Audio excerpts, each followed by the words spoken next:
শ্রোতাদেরকেও আমি আনন্দের সংবাদ দিতে পারি যে আজকে অভিজ্ঞতার আলোয় এই আলোচনা অনুষ্ঠানে আমার অতিথি আমাদের সবার প্রিয় অধ্যাপক আব্দুল্লাহ আবু সাঈদ। স্যারের পরিচয় বিস্তারিত আমি আর দিতেই চাই না, আমরা অনুষ্ঠানে চলে যাই। প্রথম আলোর ফেসবুক পেজ, ইউটিউব এবং অন্যান্য চ্যানেলে অভিজ্ঞতার আলো নামে যে অনুষ্ঠান, তাতে আমরা আমাদের জাতির যারা অভিভাবক তাদের কথা শুনি। আজকে আমরা বিশ্ব সাহিত্য কেন্দ্রের প্রতিষ্ঠাতা, কবি, নাট্যকার, প্রাবন্ধিক, ম্যাগসেসাই পুরস্কারপ্রাপ্ত এবং বাংলা একাডেমি পুরস্কারপ্রাপ্ত অধ্যাপক আব্দুল্লাহ আবু সাঈদের কাছে এসেছি। স্যার, আপনার শরীরটা কেমন আছে? হ্যাঁ, আমি এক সুন্দরীকে দেখেছিলাম একবার। কেমন তিনি খেনে হাসেন খেনে কাঁদেন। তো আমাদের স্বাস্থ্যের অবস্থা তাই, এই ভালো তো এই খারাপ, এই রোদ এই বৃষ্টি, এই রোদ এই বৃষ্টি, এইরকম এখন। হ্যাঁ স্যার, উইকিপিডিয়ায় লেখা যে স্যার 1940 সালে জন্মগ্রহণ করেছেন 25শে জুলাই। একটু আগে স্যারের মুখে শুনলাম স্যার আসলে 1939 সালে জন্মগ্রহণ করেছেন, সেই হিসাবে 86 বছর। এবং স্যার বলছিলেন যে রবীন্দ্রনাথের চেয়েও বেশি বছর বাঁচলেন। হ্যাঁ, রবীন্দ্রনাথ থাকলে তো আমি তো ধমক দিতে পারতাম। জুনিয়র তো, জুনিয়র। হ্যাঁ। তো স্যার, আপনার তো জন্ম হলো কলকাতায়। আপনি কলকাতা থেকে এই পূর্ববঙ্গে কত বছর বয়সে এসেছিলেন? না, একেবারেই শৈশবে এসেছিলাম, একেবারেই ছোট না, তারও চেয়ে। ও তার মানে কলকাতার কোনো স্মৃতি নাই? না, মানে ব্যাপারটা হচ্ছে যে আমার আব্বা চাকরি করতেন করটিয়া কলেজে। জি। কেমন, তো যখন আমি হব সেই সময় আমার নানি এসে মাকে তার কাছে নিয়ে গেলেন। তো সেই জন্য একেবারেই কাকতালীয়ভাবে আমার জন্ম হয়ে গেল কলকাতায়। আসলে আপনি পূর্ববঙ্গের মানুষ? আমি পূর্ববঙ্গের মানুষ, এবং পুরোপুরি পূর্ববঙ্গের মানুষ। এবং আপনার দাদাবাড়ি আমাদের দক্ষিণ অঞ্চলে, উপকূলের? হ্যাঁ, দক্ষিণ অঞ্চলে আমার বাড়ি। আমরা আগে বলতাম খুলনা, এখন বলি বাগেরহাট। বাগেরহাট। বাগেরহাট কি স্যার বাগেরহাট কথা থেকে? না, এটা বাগ, বাগান। হ্যাঁ, বাগ। কিন্তু সেদিন একটা জায়গায় গেছিলাম শ্রীপুরে, তো সেখানে যে দেখলাম একটা জায়গার নাম বাঘের বাজার। হ্যাঁ, বাঘের বাজার। হ্যাঁ, তখন মনে হলো যে এটা বাঘ নয়, এটা একেবারে সত্যিকারের বাঘ। তবে আমাদের দেশে তো সবসময় বাঘ ছিল, সুন্দরবনের আশেপাশে সবসময় বাঘ আসতো। ঢাকাতেও বাঘ আসতো স্যার? এটা ঢাকাতে বাঘ আমি প্রায় দেখেছি। হ্যাঁ, ঢাকা টাঙ্গাইল রোডে তো একদম সামনাসামনি দেখেছি। আর সকালবেলায় আমি পুরোনো পল্টনে থাকতাম, প্রতিদিন হাঁটতে বেরোতাম, এবং পুরনো ঢাকার কাছে যেতেই এই যাওয়ার রাস্তার দুপাশে তো জঙ্গল, কেমন একটা ভয় ছিল। এবং যখন পুরনো এয়ারপোর্টের কাছে যেতাম তখন ভয়টা ভীষণভাবে বেড়ে যেত, কারণ তার মাত্র 5 না 6 বছর আগে ওখানে একটা বড় বাঘ মারা হয়েছিল, মানে এক রিয়েল রয়্যাল বেঙ্গল টাইগার। তো সুতরাং আমরা বাঘের সঙ্গে পরিচিত। তুমি আধা বাঘই বলতে পারো। বাঘের আত্মীয় যেহেতু, কাজেই আপনি তো বাঘই বটে। জন্মের দিক থেকে বাঘ, কেমন এখানে বাঘ সেখানে বাঘ, সর্বত্র বাঘ। একবার দার্জিলিংয়ের দক্ষিণে যে ডুয়ার্স এলাকা, সেখানে গাড়িতে করে যাচ্ছি আমার খালুর সঙ্গে, সামনে হঠাৎ এক বিরাট বাঘ এসে দাঁড়িয়ে গেল। তো সুতরাং বাঘ আমার মিতা। বাগেরহাটের কৃতি সন্তান। তো স্যার, আপনার শৈশবে কি অনেক স্কুল বদলির চাকরি বাবার নাকি?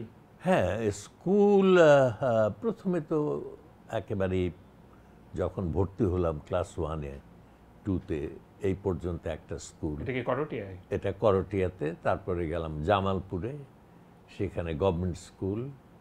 তারপরে গেলাম পাবনাতে, সেখানে রাধানগর মজুমদার একাডেমি। এই যে বারিন মজুমদার, বাপ্পা মজুমদার, ওদের পূর্বপুরুষ, এদের পূর্বপুরুষ। এবং বারিন মজুমদারের বিয়েতে আমি ছিলাম। কেমন, এটা আমার কাছে খুব আশ্চর্য লাগে। তো ওইখানে, তারপরে ওখান থেকে পাবনা জেলা স্কুল, এই আর কি স্কুল পড়ব শেষ। কলেজ? কলেজ প্রফুল্লচন্দ্র কলেজ, যেমন পিসি কলেজ বলে, কেমন, তারপরে কি ও বিএম কলেজ, না এম কলেজ, আরে Michael Madhusudan college, Michael Madhusudan college, সেটাকে এখন বলছে কলেজ, কলেজ, কেমন। এটা অবশ্যই ব্রিটিশ আমলের একটা ছিল, স্যারদের নাম পুরো উচ্চারণ করতে হয়তো ছাত্রদের কষ্ট হতো, এই জন্য অ্যাব্রিভিয়েশন তারা ব্যবহার করত। তো এইরকম আর কি। তারপরে এসে ঢাকা বিশ্ববিদ্যালয়ের বাংলা বিভাগ। হ্যাঁ, ঢাকা বিশ্ববিদ্যালয়। আপনার আব্বা উনি কি ইংরেজি শিক্ষক ছিলেন নাকি বাংলা? হ্যাঁ, ইংরেজির শিক্ষক ছিলেন, এমএ করেছিলেন, পরে বাংলাতে এমএ করেছিলেন, আরও দুটোতে করতে চাচ্ছিলেন, কারণ উনি পারতেন সেই দুটো। ম্যাথমেটিক্সে খুব ভালো ছিলেন, কোনোদিন 100-র নিচে নম্বর পাননি। আর ফিলসফিতে করতে চেয়েছিলেন, কারণ উনি আমাদের ফিলসফি পড়াতেন আমার কলেজে। অসাধারণ ব্যাপার স্যার, বাংলায় এমএ, ইংরেজিতে এমএ, অঙ্কে 100-র নিচে পান না, গণিতে। আর একটা অন্ধকার গ্রাম থেকে উঠে আসা, যেখানে 7 মাইলের মধ্যে কোনো স্কুল ছিল না, প্রাইমারি। আপনার আব্বার নামটা হচ্ছে আজিমউদ্দিন আহমদ। কিন্তু আপনার নামের সঙ্গে আহমেদ নাই কেন? সেটা এখন আব্বা জানেন। উনি দেন নাই?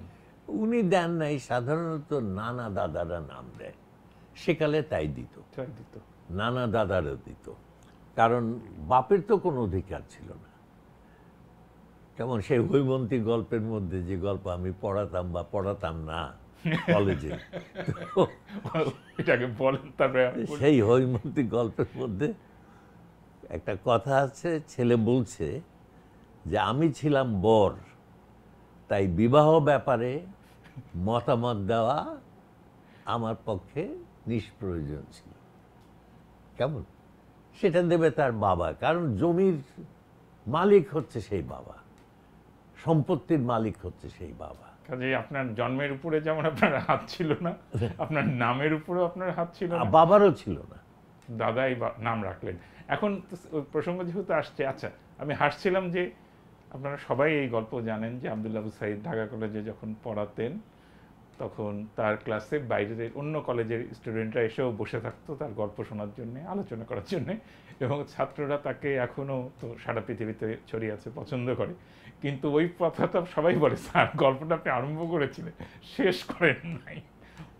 শেষ কে করে? শেষ সেই করে যার কথা নেই, যার কথা আছে তার কথাই কি কোনোদিন শেষ হয়? আচ্ছা, এইখানে স্যার আমার প্রশ্ন একটা, আপনার বিয়েতে কি আপনার মত নেওয়া হয়েছিল? না, আমি মত দিয়েছিলাম, কিন্তু আমি দেখিনি বিয়ের আগে আমার স্ত্রীকে। তোমরা যখন দেখে যাচিয়ে খতিয়ে বিয়ে করেছো, আমি সেটা করিনি, আমি দেখিনি পর্যন্ত। আমার মনে হয়েছে যে ভবিতব্যে যা আছে সেটা আধ্যাত্মিক অর্থে না। কেমন, মানে প্রেম করে বিয়ে করলেই যে বিয়ে সাকসেসফুল হবে, না না, হ্যাঁ সফল হয়ে যাবে এমন কোনো কথা নেই। আবার প্রেম না করলে যে বিয়ে সর্বনাশ হয়ে যাবে এমন কোনো কথা নেই। এটা একেবারেই একটা ভাগ্য নিয়ন্ত্রিত ব্যাপার। ভাগ্য মানে অ্যাক্সিডেন্ট আর কি। তো সুতরাং সেখানে এই এত দেখাদেখি করে কি লাভ, বরং দেখাদেখি করে হতাশা বাড়তে পারে। কত বছর হলো স্যার আপনার বিয়ে? কত সালে হয়েছে? 60 বছর। 60 বছর, খুবই। আমাদের ভাবির অবশ্য অনেক নিশ্চয়ই সহ্য করার ক্ষমতা, কারণ অসীম ক্ষমতা। কারণ আমি এটা একটা বই, আমার একটা বই তার নামে উৎসর্গ করেছি, এবং তার মধ্যে লিখেছি যে সহ্য করে যে সবচেয়ে সাহায্য করেছে।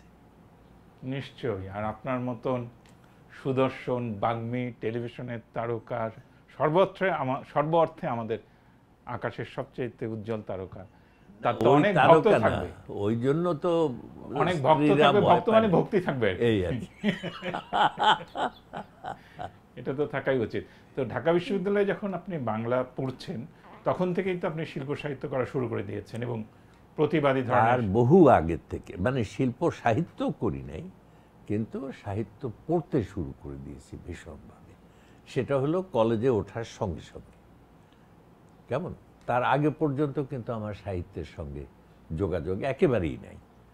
তারপরে আমাদের একটা লাইব্রেরি ছিল, সেখানে টম কাকার কুটির, রবিন হুড, সেখানে ওই যে কি ভুলে গেলাম নামটা, ওই যে গুপ্ত সন্ধানে, গুপ্তধনের সন্ধানে কি বইটা, যা হোক এরকম এই গোটা 25 বই আমি হয়তো পড়েছিলাম। কিন্তু তারপরেও অনেক কিছু উৎসাহ, যা হোক গোটা 25 বই আমি পড়েছিলাম। এরপরে আমার আর ইন্টারেস্ট হয়নি।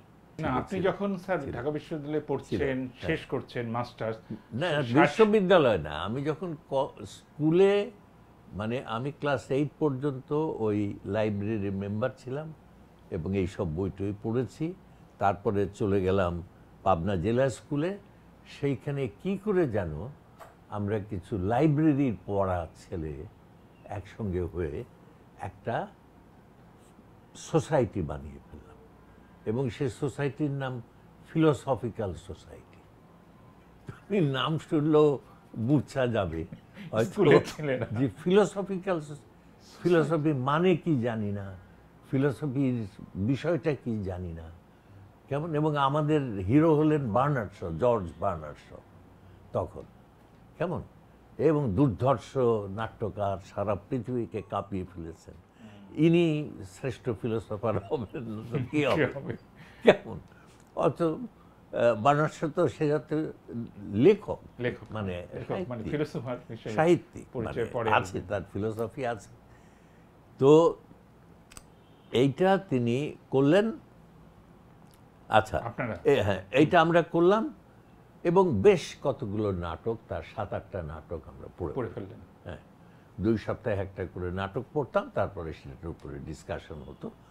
নাটক তো একটু সোজা হয়, ওটা তো ডায়ালগ, তো মুখের কথা, একটু সোজা হয়, বুঝতে সুবিধা আছে। আর বার্নার্ড শর ভাষা, ওরে বাবা রে, মানে হ্যাঁ হ্যাঁ, বার্নার্ড শর ভাষা, মানে সে যে কি ধারালো, কি যে উজ্জ্বল, হ্যাঁ, কি যে মানে প্রাণকে আঘাত করা ভাষা। তো যা হোক, ওটা করলাম। তারপরে ইতিমধ্যে পরীক্ষা টরীক্ষার দামামা বাজিছে, দামামা বাঁধরে আমামা, কেমন হলো, ওটা শেষ হয়ে গেল। আমাদের স্কুল, কলেজে গেলাম প্রফুল্লচন্দ্র কলেজ। এইরকম শিক্ষক আমি আর দেখিও নাই, পাইও নাই জীবন, কেমন। এটা প্রফুল্লচন্দ্র নিজে এই কলেজটা প্রতিষ্ঠা করেছিলেন, নিজে। আমার আব্বা ছিলেন একদম প্রথম ব্যাচের ছাত্র তার, কেমন, এবং সবসময় প্রফুল্লচন্দ্রের সঙ্গে থাকতেন। তো এবং উনি কলকাতা থেকে খুঁজে খুঁজে খুঁজে খুঁজে সেরা মাস্টারদের কলেজে নিয়ে ওইখানে নিয়ে গেলেন। হ্যাঁ, সেই শিক্ষকরা, আমি ওখানে ভর্তি হওয়ার 1 বছর পর্যন্ত ওখানে ছিল। তারপরে মুসলিম লীগের অত্যাচারে এক সময়, তুমি মুসলিম লীগ করতে টরতে নাকি? আমার জন্মই হয়নি মুসলিম লীগ। আচ্ছা, ঠিক আছে। তো ওটা তো মুসলিম লীগের অত্যাচারে এবং স্থূলতায় সেই সব পরিশীলিত মানুষগুলো, সুমার্জিত মানুষগুলো একদিন হঠাৎ চলে গেলেন কলকাতায়, একদিন। তো কিন্তু তারা যে, তাদের যে পড়ানো, তাদের যে নলেজ, তাদের যে কমিউনিকেশন, মানে আমার তো মনে হতো যে কলেজটা ছিল পুরনো, ততদিনে পুরনো হয়ে গেছে, বিল্ডিংগুলো একটু অন্ধকার অন্ধকার, স্যাঁতস্যাঁতে, এটা সেটা। কিন্তু কলেজের মধ্যে ঢুকলে মনে হতো আলো, পাখা ঝাপটানো আলো, এত উজ্জ্বলতা, এত প্রাণ। এই কলেজে আমি সকাল থেকে ক্লাস করতে শুরু করতাম, যে ক্লাস পেতাম ঢুকে যেতাম, কেমন। আমি জানি যে প্রত্যেকটা ক্লাসে একজন করে শিক্ষক আছেন যিনি প্রাণকে জাগিয়ে দিতে পারবেন। তাহলে আপনি যে পরবর্তীকালে শিক্ষক হলেন, এটার পিছনে আপনার কলেজের শিক্ষকদের নিশ্চয়ই একটা হ্যাঁ, সেটা তো আছেই, তবে আপনার সবচেয়ে শিক্ষক। বেশি আছে আমার আব্বা। আব্বার। হ্যাঁ, আব্বা খুব ভালো শিক্ষক ছিলেন, তাদের মতোই শিক্ষক ছিলেন, এবং আহ, এবং লোকেরা যখন, ছাত্ররা যখন আব্বা সম্পর্কে কথা বলতো, তখন মনে হতো যে কোনো দেবতা টেবতা নিয়ে হয়তো কথা বলছে। তো তখন মনে হতো যে যদি হতেই হয় তাহলে দেবতা হবে। হ্যাঁ, সেই সময়ের আদর্শবাদী শিক্ষকদেরকে আমরা খুবই আদর্শবাদী না শুধু, তাদের নলেজ, তাদের ডেডিকেশন, তাদের স্বপ্ন, তাদের প্রতি মুহূর্তের ভাবনা, পড়াশোনা, এটা সেটা নিয়ে। এই জন্য সমাজে তাদের প্রতি শ্রদ্ধাও ছিল। হ্যাঁ, নিশ্চয়ই, কারণ সম্মানজন, আমাকে একজন বলে যে আমাদের এক শিক্ষক একদিন আমাকে বলেন যে লেখকদের, সরি, শিক্ষক। আমাদের একজন শিক্ষক একদিন আমাকে বললেন যে আজকাল আর শিক্ষকদের সেই সম্মান নাই। তা আমি বললাম যে এটা হতে পারে না, সম্মানযোগ্য লোকের সম্মান নেই, এটা একটা অসম্ভব সমাজেও সম্ভব না। কেমন? যদি সম্মান না থাকে তাহলে বুঝতে হবে যে ওই অসম্মানের যোগ্যতা তার নিজের মধ্যেই সম্ভবত আছে। খুবই দুঃখের ব্যাপার। আচ্ছা, আমি একটু আসতে চাচ্ছি যে এই ঢাকায় যখন রবীন্দ্রনাথকে নিয়ে রবীন্দ্রনাথের জন্মশতবার্ষিকী পালন করার উদ্যোগ নেওয়া হলো, সেটার সঙ্গে তো আপনি যুক্ত ছিলেন। হ্যাঁ, প্রথম একদম নিশান বর্দার প্রথম আপনি। যুক্ত। হ্যাঁ, সেটা একটু যদি বলতেন ওই সময়টা। না, তখন আমরা ইউনিভার্সিটিতে পড়ি, একেবারেই মানে কচি কাঁচার মেলা। কেমন? তো আমরা ঠিক করলাম যে তখন তো আইয়ুব খানের মানে লৌহ মানব আইয়ুব খানের সেই সামরিক, ভয়ঙ্কর সামরিক শাসন, সারা জাতি শৃঙ্খলিত, একটা কথা বলা যাবে না, রবীন্দ্রসঙ্গীত গাওয়া যাবে না, মানে বোধহয় অর্ডার হয় নাই, কিন্তু নির্দেশ হয়তো ছিল। তো সমস্ত দেশ ত্রস্ত, হ্যাঁ, এবং মানে নিস্পন্দ। এই সময়ে রবীন্দ্র শতবার্ষিকী এলো। তা আমরা দেখলাম যে এই বাঙালিত্বকে অনুভব করা এই পাকিস্তানি যুগে, কেমন এই স্থূল মধ্যযুগীয়, কেমন সামন্তবাদী একটা রাষ্ট্রে এই ডেমোক্রেসিকে, গণতন্ত্রকে অনুভব করার একটা মাত্র উপায়, এটা হচ্ছে যে যদি রবীন্দ্র শতবার্ষিকীটা আমরা করতে পারি, তার মাধ্যমে আবার আমরা শুরু হলো। আধুনিকতাকে, বাঙালিত্বকে, দেশপ্রেমকে, হ্যাঁ, বাংলার মাটি, বাংলার জল, বাংলার বায়ু, বাংলার ফল, পুণ্য হোক, পুণ্য হোক, পুণ্য হোক হে ভগবান, আবার হয়তো আমরা ফিরে পেতে পারি। তখন আমি আর আমার এক বন্ধু, সে খুব ভালো ছাত্র ছিল, তো আমরা ঠিক করলাম যে আমরা 1 বছর নষ্ট করব, কিন্তু এইটা করব। তখন আমরা নানান কৌশলে, কেউ আসতে রাজি না, ওর মধ্যে কেউ ইনভলভ হতে রাজি না, কেমন, এবং আমরা কাকে প্রেসিডেন্ট করব, কাকে জেনারেল সেক্রেটারি করব, সব বড় বড় মানুষ দেশের মধ্যে, তাদেরকে নিয়ে আসতে হবে। সত্যি কথা বললে কেউ আসতে চাইবে না, কেমন আতঙ্ক, ভয়, কি হয় না হয়। জাস্টিস মুর্শেদ হলেন এটার সভাপতি, কেমন, এখন জাস্টিস মুর্শেদ কি আইয়ুব খানের বিরুদ্ধে দাঁড়িয়ে আসতে পারবেন? পারতেও পারেন, কারণ উনি আবার বোধহয় একে ফজলুল হক সাহেবের মানে শেরে বাংলার বোধহয় ভাগ্নে বা এরকম কিছু একটা ছিল, কিন্তু কেউ তো রাজি না। তখন মিথ্যা কথা আরম্ভ, অমুককে যে বললাম অমুক রাজি হয়েছে, আপনি যদি রাজি হতেন, অমুককে যে বললাম অমুক রাজি হয়েছেন, আপনি যদি রাজি। প্রথমে ডক্টর খান সরোয়ার মুর্শেদকে মিথ্যা কথা বলে রাজি করালাম, এবং সেটা দিয়ে ডক্টর জি.সি. দেব, গোবিন্দচন্দ্র দেব, যিনি শহীদ হয়েছিলেন, তাকে রাজি করালাম। এদের দিয়ে আবার জাস্টিস মুর্শেদের বাড়িতে গিয়ে তাকে মানে তখন আমাদের বয়স 20-21, কেমন তখন তো আর বুড়ো বয়সে চুল পাকিয়ে এমএ পাস করতে হতো না।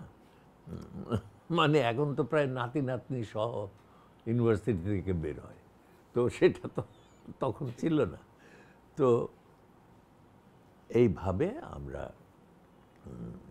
এটা করলাম, করে এক সময় যখন সব কিছু হলো, তখন সেই সব কিছু আমরা বড়দের হাতে দিয়ে দিলাম। তো 1978 সালে প্রথম বিশ্ব সাহিত্য কেন্দ্র ওই ধারণাটা শুরু হলো, বই পড়া, পাঠচক্র। না, এটা হচ্ছে 1968 সালে শুরু হয়েছে। 68 সালে? হ্যাঁ, হ্যাঁ। তখন ঢাকা কলেজে পড়তাম, তো তখন তো ঢাকা কলেজ দেশের একদম একেবারে সেরা ছেলেরা ঢাকা কলেজের ছাত্র, তারা আজও বাংলাদেশ শাসন করছে। ঢাকা কলেজের ক্যাম্পাস কি তখন স্যার এখন যেখানে আছে সেখানেই হ্যাঁ, ছিল? হ্যাঁ, হ্যাঁ। আমি যখন ছিলাম তখন এখানেই ছিল, তার কিছুদিন আগেই অন্য জায়গায় ছিল, একটু পুরনো ঢাকায়। তো তো এখন 68 সালে? হ্যাঁ, আচ্ছা, 68 সালে আমরা একটা করলাম, এবং তার মধ্যে অতি প্রখর কয়েকটা ছেলে ছিল, এখনো আমার মনে পড়ে। হ্যাঁ, মানে কেউ হয়তো মানে সমস্ত বিভাগের, আরে কি বলে, সমস্ত বোর্ডের ফার্স্ট। সমস্ত বোর্ডের ফার্স্ট হওয়া, কেউ হয়তো অমুক, কেউ হয়তো তমুক, মানে একটা ঝলমল করত। কিন্তু ওটা চলল না। কিছুদিনের মধ্যেই 69-এর গণ অভ্যুত্থান এলো, এবং দেশের অনেক মানে খারাপ জিনিসের সঙ্গে অনেক 2-4টা ভালো জিনিসও উড়ে চলে গেল, এবং যে ভালো জিনিসগুলো উড়ে চলে গেল তার মধ্যে আমাদের পাঠচক্রটা একটা। হ্যাঁ, এবং আমার মনে আছে যে প্রথম দিনই আমরা নৈরাজ্যবাদের উপরে করেছিলাম, মানে 10 জন মেম্বার ছিল। হ্যাঁ, প্রথম দিন নৈরাজ্যবাদের উপরে, মানে একজন পড়তো আর সবাই পড়ে আসতো, তারপরে ইন্টারাকশন হতো। তো ওটা গেল 10 বছর। আমরা ভাবলাম যে দেশ স্বাধীন হয়ে গেছে, সোনার বাংলা আমরা পেয়ে গেছি, এখন আর আমাদের কিছু করণীয় নাই, এখন একটা ভালো মতো কাঁথা মুড়ি দিয়ে ভালো ঘুম দিলেই বাংলাদেশ সোনার বাংলা হয়ে যাবে। তো পরে বুঝলাম যে না, সোনার বাংলা মানে একটা দেশের রাস্তাগুলো সোনার, পুকুরগুলো সোনার, দালানগুলো সোনার, সেটাকে সোনার বাংলা বলে না। সোনার বাংলা মানে সোনার মানুষ, কেমন আলোকিত মানুষ। পরে এই শব্দটা আমরা করেছি, এবং 10 বছর অপেক্ষা করার পরে আবার আমরা আরম্ভ করলাম, এবারও 10 জন নিয়ে, 10টা ছেলে নিয়ে, কেমন। এবং এবার 35টা টাকা একজন দিলেন, আমরা একটা বইয়ের 10টা কপি কিনলাম। সেই বইটার নামও মনে আছে, সেই বইটার নাম হচ্ছে নকশি কাঁথার মাঠ, জসিমউদ্দিন। ছোট বই, দাম কম, সেই অর্থে সব মিলিয়ে আমরা কিনলাম, পড়লাম। পরের সপ্তাহে আবার বসলাম, বইটার উপরে নানানভাবে কেমন বইটাকে একেবারে তন্ন তন্ন করে খুঁজে, কেন তিনি লিখেছেন, কোন স্বপ্ন থেকে লিখেছেন, কি বলতে চান লেখক, কবি কি বলতে চান মানব জাতির কাছে এই বইয়ের মাধ্যমে আলোচনা শুরু হলো। এই শুরু হলো। এটা করতে গিয়ে আপনার স্যার সুবিধা নিশ্চয় হয়েছে, কারণ আপনি তার আগেই টেলিভিশনে যুক্ত হয়েছেন। টেলিভিশন, ব্যাপারটা হচ্ছে যে টেলিভিশনের উপরে আমি খুব ক্ষিপ্ত, কারণ টেলিভিশন আমার জীবন থেকে আমার 10টা শ্রেষ্ঠ বছর। কিন্তু আপনার ওই পরিচিতি এখনো কাজে লাগে। কিন্তু টেলিভিশনটা যদি না করা থাকতো তাহলে বিশ্ব সাহিত্য কেন্দ্র হতো না। কারণ একজন বুদ্ধিজীবী যে টাকা চাচ্ছে যে আমাকে 10 লাখ টাকা দেন, এটা কে দেবে? স্যার ওই সময়টা তো আমি প্রত্যক্ষ করি নাই, কারণ আমি তো রংপুরে। আমি বলি যে 78 সালে আমি ক্লাস 8-এ পড়ি, 72 সালে আমি ক্লাস 2-এ পড়ি। তো রংপুরে, এবং তখন টেলিভিশন ছিলই না, ওখানে থাকার কোনো কারণ নাই, কারণ ওখানে টেলিভিশন দেখা যেত না। 78 সালের পরে টেলিভিশন উপকেন্দ্র রংপুরে হলো, তারপরে আমরা সাদা কালো টেলিভিশন দেখতে পেলাম। আমি কল্পনা করতে পারি যে টেলিভিশন ঢাকা শহরের মধ্যবিত্ত ঘরের ছিল, এরা সবাই শিক্ষিত, এবং তখনকার মধ্যবিত্ত তো শিক্ষিত মধ্যবিত্ত। লুটেরদের টাকা হয়েছে এটা তো অনেক পরের ঘটনা। না না, আমরা যাদের জন্য প্রোগ্রাম করেছি তখন, তুমি বোঝো যে আমার প্রোগ্রাম পপুলার হচ্ছে, সেটাই আমি বলছি। মানে যে আমরা, আপনি 1 ঘন্টা আলোচনার অনুষ্ঠান করছেন, আপনার কথা শোনার জন্য সবাই টেলিভিশনের সামনে সন্ধ্যার সময় বসে আছে, সেই আমার না, দর্শকদের মুনির চৌধুরী সাহেবের স্যারের মতো মানুষের কথা শোনার জন্য লোক বসে আছে। কারণ মুনির স্যার তো আমার চাইতে অসাধারণ বাংলায় ছিলেন, একটু ইন্টেলেকচুয়ালাইজড কথা আচ্ছা, বলতেন। তার কথা শুনতে আসাটা তার কথা একেবারে 1 ঘন্টা ধরে শুনছে মানুষ। মানে তখন শ্রোতার যে মান, সেই মান আজকের শ্রোতার চাইতে অনেক উপরে, কেমন? তো সেই জন্য আমরা সেটা করতে পেরেছিলাম শ্রোতায় এবং বক্তায় একটা, কাজে আপনার অনেক ভক্ত তৈরি হয়েছিল বাংলাদেশের ঘরে ভক্ত ঘরে। হয়েছিল এবং ভালোবাসতো। ভালোবাসতেন। হ্যাঁ, ভালোবাসতো, কারণ তখন দেশকে নিয়ে স্বপ্ন, এই দেশকে বড় করতে হবে, বড় বাংলাদেশ চাই। হ্যাঁ, এবং সেখানে একটু ভালো কিছু পেলেই মানুষ একদম উল্লসিত হয়ে উঠত। আপনার যে সিনেমার নায়ক হওয়ার কথা ছিল সেটার কি হলো? সিনেমার নায়ক অবশ্য প্রথমে একবার সিনেমা একজনের সঙ্গে একটা সিনেমাতে নামবো, মানে প্রথমে একটা সিনেমাতে নামবো ঠিক হলো। এইটা শুনে আমার বড় বোন, যিনি মেডিকেলে পড়তেন, তিনি, আব্বা থাকতেন তখন মুন্সিগঞ্জে, সঙ্গে সঙ্গে ব্যাগ গুছিয়ে মুন্সিগঞ্জের উদ্দেশ্যে রওনা হলেন, যে হয় তুই আমাদের বাড়িতে থাকবি, নাহলে আমরা বাড়িতে থাকবো।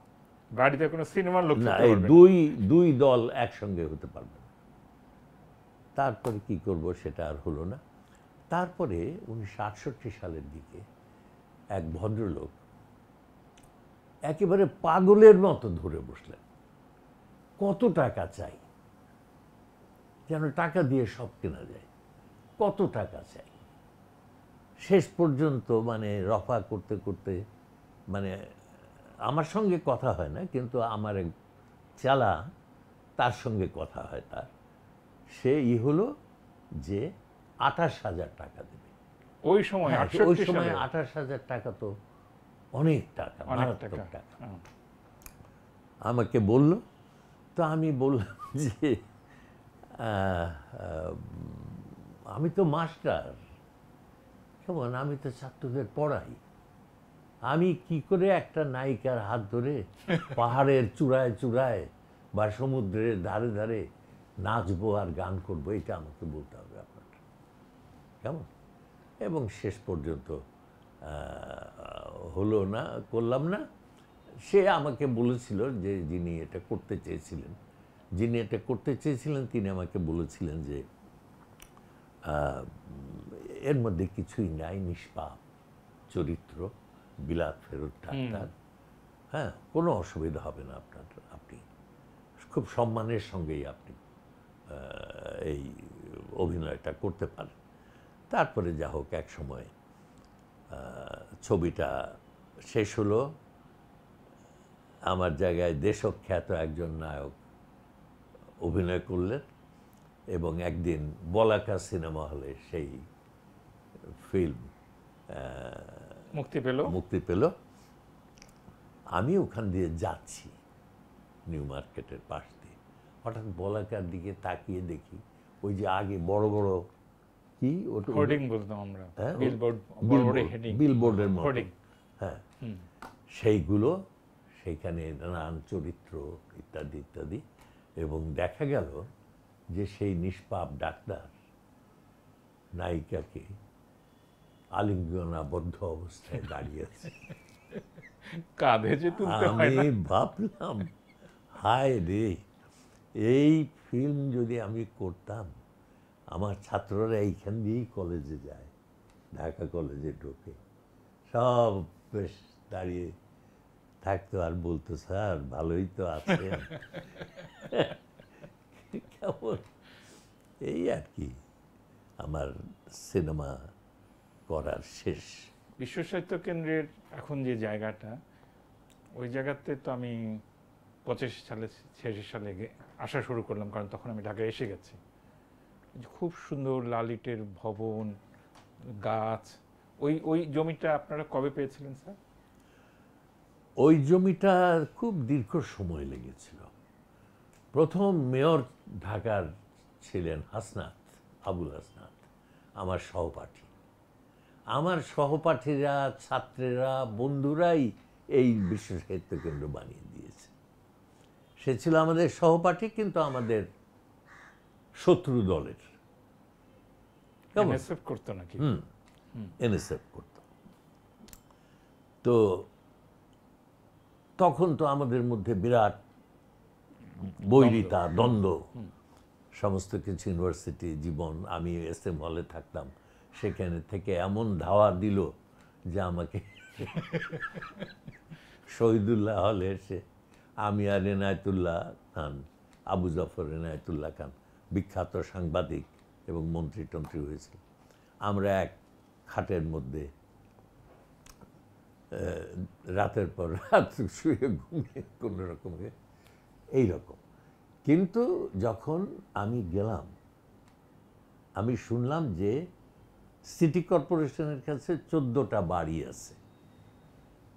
সিটি কর্পোরেশনের না, এটা পূর্ত মন্ত্রণালয়ের বাড়ি, কিন্তু সিটি কর্পোরেশন ওটার ব্যবহারকারী এবং সাংস্কৃতিক এবং শিক্ষার উন্নতির জন্য ওই বাড়িগুলো ব্যবহার হবে। তো একজন আমাকে বুদ্ধি দিল যে তোমার তো হাসনাত তো তোমাদের সঙ্গে পড়তো, তো তুমি হাসনাতকে বলো। তো আমি তো তখন শত্রু দল, তো শত্রু তো আমরা, কী করে যাই, লজ্জাও লাগে। কিন্তু কি করব, সে তো তখন মেয়র, সে তো রাজা, তার কাছে না যেয়ে তো উপায় নেই। তারপরে গেলাম, আমাকে দেখে বলে এখন কি জন্য?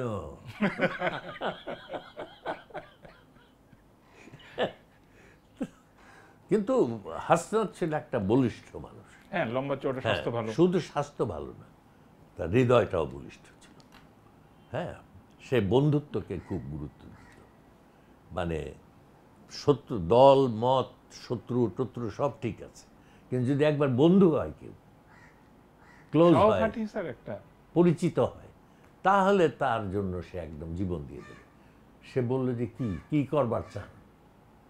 উনি তো আবার পুরনো ঢাকার মানুষ, কি করবার চান? আমি বললাম যে ওই যে মানে ছোট লেখাপড়া, জ্ঞান চর্চা, সংস্কৃতি চর্চা, এরকম একটা কিছু করে। বলো ও ওই যে ইউরোপে আছে, প্যারিস ট্যারিসে আছে ছোট ছোট, সেগুলো দিব, একটা বাড়ি আপনারে দিব, কেমন? এবং সে নিজে আমাকে ড্রাইভ করে অনেকগুলো বাড়ি দেখালো, ওই 14টা বাড়ির মধ্যে। তো প্রথমেই এই বাড়িটা দেখলাম এবং আমার পছন্দ হয়ে গেল। আমি বললাম যে এই বাড়িটা আমার পছন্দ। অনেক কষ্ট হয়েছে, কারণ তারপরে হাসনাতদের ক্ষমতা চলে গেছে, ইত্যাদি ইত্যাদি, কিন্তু বাড়িটা আমরা পেয়ে গেছি।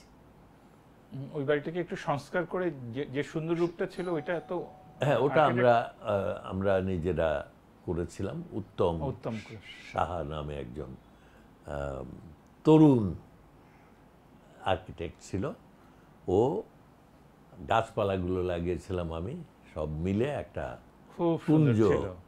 কুঞ্জ মতো হয়েছিল। আপনি স্যার ওই এখন যে বড় বিল্ডিং উঠেছে এটাও সুন্দর, কিন্তু আগের বাড়িটা আপনি মিস করেন না? আমার চাইতে বেশি মিস কি কেউ করে? যখন ওই বাড়িটা ভাঙলাম তখন অনেকে প্রোটেস্ট করলো, আন্দোলন, কত কিছু, এটা ভাঙা যাবে না, এটা একটা ঐতিহ্য, এটা সেটা, আমাদের কষ্ট হচ্ছে। আমি বললাম যে সবার কষ্ট হচ্ছে, কিন্তু কার কষ্ট সবচেয়ে বেশি হচ্ছে? এর প্রত্যেকটা ইট গাথার সঙ্গে কি যুক্ত, বলো? আমার মনে হয় বিশ্ব সাহিত্য কেন্দ্রের আন্দোলন, যেটার মধ্য দিয়ে লক্ষ লক্ষ ছেলে মেয়ে বাছাই করা বই পেল এবং বইয়ের স্বাদ পাবে যারা, তাদের অনেকেই চিরদিনের জন্য ভালো পাঠক হবে, ভালো মানুষ হবে, এটার একটা সুফল আমরা পাচ্ছি। আমি বাংলাদেশের যেখানেই যাই, পৃথিবীর যেখানেই যাই, 10 জন আমরা তো যাদের কাছে যাই তাদের মধ্যে শিল্প সাহিত্য সংস্কৃতিওয়ালা লোক যেমন আছে, তেমনি হয়তো কেউ মাইক্রোসফটের সফল ইঞ্জিনিয়ার, কেউ হয়তো ভালো একটা আমেরিকান হাসপাতালের বড় ডাক্তার, এরা এসে কিন্তু বলেন যে আমরা বিশ্ব সাহিত্য কেন্দ্রের মধ্য থেকে এসেছি। এটা একটা খুব সুফল। আপনি দেখেন কিনা জানি না, আমি দেখি। না, আমিও দেখি এবং একটা কথা আমার মনে হয় যে আমরা কিন্তু অনেক ছেলে মেয়েকে নার্চার করেছি, লালন করেছি, তো 2.25 কোটির উপরে।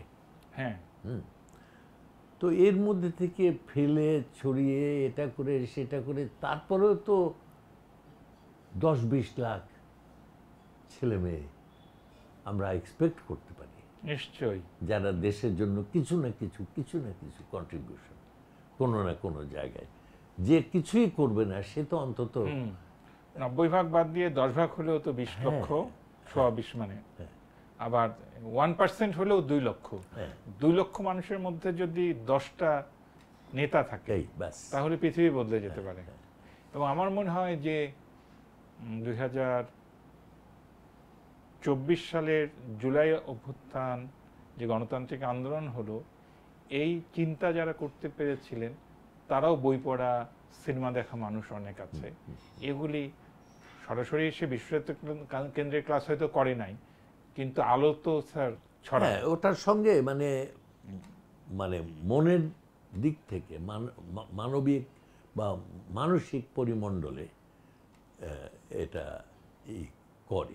কারণ এখন তরুণ সমাজ কম বেশি আমাদের এই ভাবধারা বা দ্বারা অনুপ্রাণিত। না, বই তো স্যার মানুষকে যে কিভাবে আলোকিত করবে এটা তো আমরা জানি না। এটার কোনো তাই না, কারকে কোন বইটা উদ্বুদ্ধ করবে। এবং আমাদের তরুণ প্রজন্ম যে দেশ নিয়ে, রাষ্ট্র নিয়ে স্বাধীনভাবে মুক্তভাবে ভাবা শুরু করলো, এটাও তো একটা ইতিবাচক দিক। কারণ কোনোদিন আমাদের রাষ্ট্র ছিল না, কেমন এই প্রথম রাষ্ট্র ভাবনা, আমাদের সামনে কিছুই নেই, আমরা প্রথমবারের মতো করছি। তো সেটা তো খুব কঠিন হওয়ার কথা। যেসব দেশে 2000 বছর, 1500 বছর, 1000 বছর ধরে রাষ্ট্র আছে, তাদের অবস্থা আর আমাদের অবস্থা এক না, কিন্তু আমাদেরটা অনেক কঠিন। অনেকে খুব হতাশ হয়ে যায় যে এর মধ্যে কি করে হবে। আমি বলি যে না, আমরা এই প্রথম আমরা উঠে আসছি, আমাদের জন্য সবচেয়ে কঠিন। সুতরাং এই ধৈর্য এবং এই সংগ্রাম আমাদের করতে হবে, গায়ের থেকে রক্তটা দিতে হবে, তা না হলে ওটা হবে না। তো আমি অধ্যাপক আব্দুল্লাহ আবু সাঈদের কাছে এসেছি যেমন, তেমন তো কবি আব্দুল্লাহ আবু সাঈদের কাছেও এসেছি। স্যারের বই তো আমি প্রায় সবগুলি পড়েছি এবং অনেকগুলি ব্লার্ব বা ফ্ল্যাপ বলি আমরা, এগুলি আমি লিখে দিই। অসাধারণ ছোট গল্প লেখেন, সুন্দর নাটক লিখেছেন এবং কবিতা লেখেন। রোদন রূপসী নামে আপনার তো বইও আছে। আপনার জীবনে স্যার এই যে লেখালেখি, আমি মনে করি যে অনুপ্রেরণা হিসেবে নারী একটা খুবই বড় বিষয়। আমি একসময় একটা সাক্ষাৎকারে বলেছিলাম যে নারী চিত্ত জয়ের আকাঙ্ক্ষা ছাড়া অন্য কোনো কারণে আমি কবিতা লিখি নাই। তো আপনার ক্ষেত্রে কি হয় স্যার, আপনি যখন ক্রিয়েটিভ কাজ করেন, সাহিত্যিক শৈল্পিক কাজ করেন, পেছনে কি নারীর অনুপ্রেরণা বোধ করেন? নারীর কোনো বিশেষ নারীর অনুপ্রেরণাও হয়তো থাকে, অনেক সময় অনেক কাজের মধ্যেই থাকে। এটা আমি একটা দুর্বৃত্ত বলে না, কেমন আমি পুরুষ জন্ম পেয়েছি বলে, কেমন, কিন্তু কোনো বিশেষ মানুষ না থাকলেও নারীত্ব আমাকে ঘিরে আছে। আমি যে কয়দিন এই পৃথিবীতে থাকব, নারী আমাকে ঘিরে থাকবে, বা কোনো নারী যতদিন পৃথিবীতে আছে, পুরুষানুভূতি তাকে ঘিরে রাখবে। এর বাইরে আমরা কেউ নই, কেমন। আমাদের বেঁচে থাকা, first we have to feed ourselves, আমাদের বেঁচে থাকা, তারপরে আমাদের দ্বিতীয়টা হচ্ছে এই লিবিডো, তাই না? তো সুতরাং এর হাত থেকে তো কারো মুক্তি নেই, এবং এই জন্যই তো মানুষ বেঁচে থাকে। আমার মনে হয় এই দুটোকে যদি তুলে নেওয়া হতো পৃথিবী থেকে, কেউ বাঁচতে চাইত না। কেমন? নারী নেই পৃথিবীতে, আর যাই থাকুক কবিতা থাকতো না, গান কবিতা না, পুরুষই থাকতো না। পুরুষরা বলতে থেকে লাভ কি? আমাদের বিবাহিত জীবনগুলো অধিকাংশ এত দুঃখময়, এত নির্যাতনপূর্ণ, এত নিগ্রহতে ভরা। কেমন?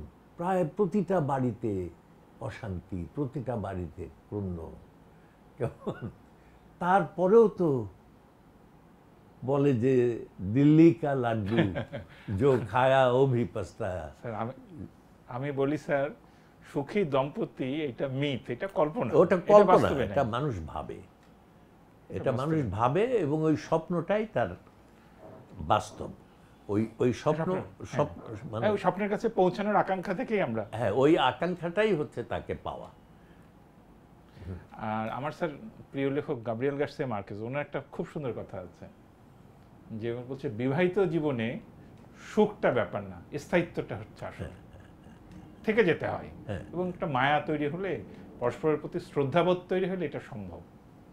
না হলে সুখ জিনিসটা কিন্তু শ্রদ্ধাবোধ তৈরি হওয়া খুব কঠিন, কারণ আমরা মানে শ্রদ্ধাবোধ তৈরি হতে গেলে তো ফ্রিকোয়েন্সিতে মিল থাকতে হবে। আর একটু দূরের প্রতি স্যার আগ্রহ বেশি থাকে, তো বেশি কাছে থাকলে দৈনন্দিন হয়ে যায় আর কি। না, ফ্রিকোয়েন্সি থাকতে হবে, কথা বলতে পারতে হবে, তাই না? তারপরে একটা ওয়েভ লেংথে মিল থাকতে হবে, কিছু বোঝাবুঝি থাকতে হবে। এগুলো হচ্ছে আনন্দের উৎস। এগুলো না থাকলেও কোনো রকমে ঝগড়াঝাটি করে চলবে, কিন্তু এগুলো থাকলে জীবন সুন্দর হয়। এবং সেই জীবন কয়টা আছে পৃথিবীতে? যে যতই দেখাক, যতই বলুক, কেমন? বুকের কাছে কান নিয়ে যদি আমরা শুনি যে তোমার বুকের মধ্যে কি আনন্দ না বেদনা, সে তখন সেটা বলবে, আমরা বুঝতে পারবো। 86 বছর তো হয়ে গেল, 106 বছর পর্যন্ত আমি বছর টছর তো এগুলো দিয়ে কি করব, তাই না? যে কয়দিন আমি আছি সেই কয়দিন যেন, কারণ এই জীবনটা তো একটা গিফট। এই জীবনে তো আমি নাও আসতে পারতাম, নিশ্চয়ই। আমি তো একটা ব্যাঙ হয়ে জন্মাতে পারতাম, এবং তখন গ্যাঁ গো গ্যাঁ গো গ্যাঁ গো করতে করতে আমাদের জীবন যেত। কেমন? তো সেইখানে আমি মানুষ হয়ে জন্মেছি, এত অনুভূতি নিয়ে জন্মেছি, এত বুদ্ধি নিয়ে জন্মেছি। আমি না, শুধু সমস্ত মানব জাতি, প্রতিটি মানুষ, তাই না? এত বিস্ময়কর, এত আনন্দময়, এত স্বপ্নে ভরা পৃথিবী, এইখানে আমি জন্মেছি। তারপরেও বলে যাব যে এই পৃথিবীতে কিছু পাইনি, মানে আমি এই ধরনের মানুষকে ধিক্কার দিই যে এখানেও কিছু পেলি না, ওইখানেও কিছু পাবি বলে মনে। কেন? ওইখানে পেতে হলে এখানে পেতে হবে। আমরা স্যার শেষ করে দিচ্ছি, আমি বিদায় নেব, কিন্তু আপনি বিদায় নেওয়ার পরে আপনি দর্শকদের উদ্দেশ্যে শেষ কিছু একটা বলবেন আর কি। কারো আপনার মুখে কবিতার লাইন হাজার হাজার আমি শুনেছি, বাংলা, ইংরেজি, উর্দু, ফার্সি। আপনি যে কোনো একটা কবিতার লাইন বলেন, আপনার প্রস্তুতি নেন, আমি একটু বিদায় নেই। শুধুই দর্শক মণ্ডলী, প্রথম আলোর এই বিশেষ আয়োজন অভিজ্ঞতার আলোয় অধ্যাপক আবদুল্লাহ আবু সাঈদের কথা শুনছি। তার কথা তো সারা দিন, সারা জীবন শুনলেও শেষ হবে না। তো আমরা শেষ করছি। যে যেখানে থাকেন ভালো থাকবেন, কিন্তু স্যারকে আমি অনুরোধ করব, স্যার যদি যে কোনো কবির যে কোনো 4-5টা লাইন আমাদেরকে একটু শোনান। এই বর্ণনাটা ঠিক বাংলা ভাষায় না, বাংলা আর বিহারের মাঝামাঝি মিথিলা নামে একটা জায়গা ছিল, ওইখানকার ভাষা। এই বাংলা হিন্দি মেশানো মৈথিলি ভাষা বলা হতো। তো সেখানে বিদ্যাপতি বিখ্যাত ওই ভাষায় তিনি লিখেছেন। তো কবিতাটার কথা হচ্ছে যে রাধা কতটা সুন্দরী, এই বর্ণনাটা তিনি দিচ্ছেন। তো কবিতাটা আরম্ভ হচ্ছে এইভাবে যে রাধা আর রাধার সখী এরা দুজন বসে আছে। হঠাৎ সখী বলছেন যে রাধা অঞ্চলে বদন ছপাবহ গরি। অঞ্চলে মানে আঁচলে, বদন মানে তোমার মুখ, ছপাবহ মানে ছাপাও, ঢেকে তাড়াতাড়ি ঢেকে ফেল, আঁচল দিয়ে তোমার মুখ তাড়াতাড়ি ঢেকে ফেল। বলে কেন বাবা, আমি এখানে বসে আছি, আমি তো কারো পাকা ধানে মই দিইনি, আমার কেন মুখ ঢাকতে হবে? বলে কারণ আছে। কি কারণ? রাজা শুনেছিল চাঁদক চুরি। রাজার কাছে খবর গেছে যে আকাশ থেকে চাঁদ নাকি চুরি গেছে, এবং রাজার চরেরা ঘরে ঘরে তল্লাশি চালাচ্ছে যে কে সেই আকাশ থেকে চাঁদকে চুরি করে এনে রেখেছে। তো সেই রাজার চরেরা এসে গেছে প্রায়, তাদের পায়ের শব্দ শোনা যাচ্ছে এবং গলার আওয়াজ। তারা কিছুক্ষণের মধ্যেই হয়তো চলে আসবে এবং এসে তোমাকে দেখলেই তো বুঝতে পারবে যে, তো সুতরাং তাড়াতাড়ি মুখ আঁচলে ঢাক। তারপরেই বলছে যে না রাধা, আমি ঠিক বলিনি। কেমন? রাজার চরেরা আসুক এবং তারা যদি রসিক হয় এবং রূপকে দেখার চোখ যদি তাদের থাকে, তাহলে তোমার দিকে তাকালেই তারা বুঝবে যে তুমি চাঁদকে চুরি করনি। কারণ চাঁদের মুখেও কলঙ্ক আছে, কিন্তু তোমার মুখে কলঙ্ক নেই।